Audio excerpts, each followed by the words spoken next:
العادة انتصر جيش الإمام علي عليه السلام.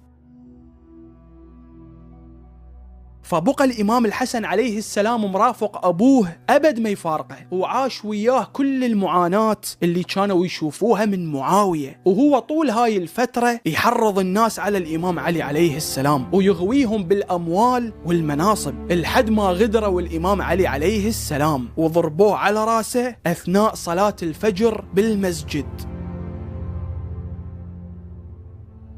تهدمت والله